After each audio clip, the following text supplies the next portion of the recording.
Yeah, I did paint that.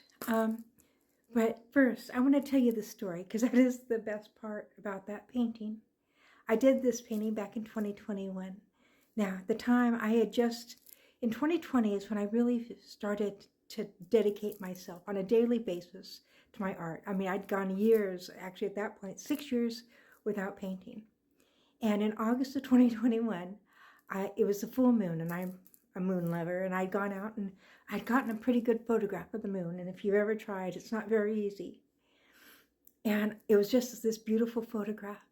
And I wanted to paint it, and I wanted it to be big for some reason. Now, this is a 30 by 40 canvas. I've never painted anything that big.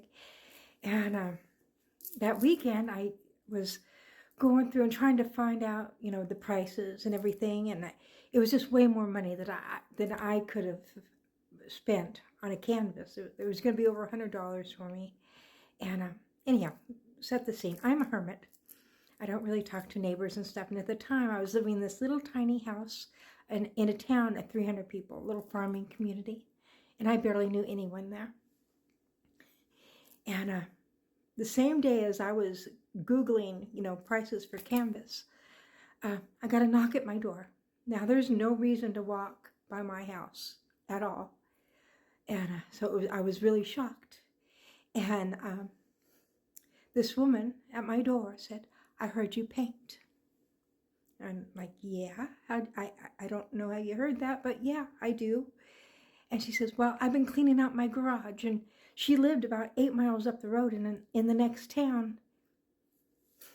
And she says, "Well, I found this canvas that it was still wrapped up, and I'm never going to use it, and I need to make space in my garage.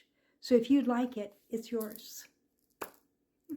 Well, anyhow, that's how it happened. And this painting, yeah, it was so hard for me to even deal with. I'd never done anything that big, and it's almost completely finger painted. Only a little bit of the details around the, where the eyes and beak are, but the rest of it's all finger painted. And and the little town, which you're going to see, but I'm going to show you it up close now. It's called "Don't Stop Now."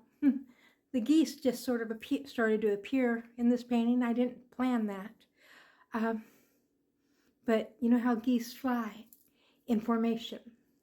And when the one at the point has the most wind resistance, right? It's the hardest flight. And they take turns. When the one up front gets tired, he can fall back and somebody else will take that position for a while. And that's what they're doing here in this painting. Drafting.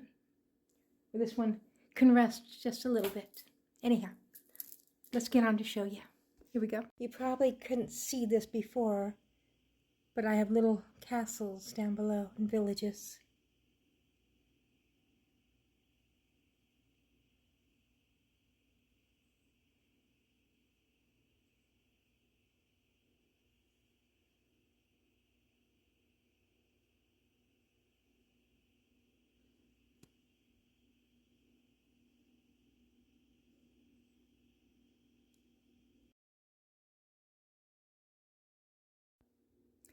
So I hope you enjoyed that. And as always, I love you all. I hope you have an absolutely amazing day.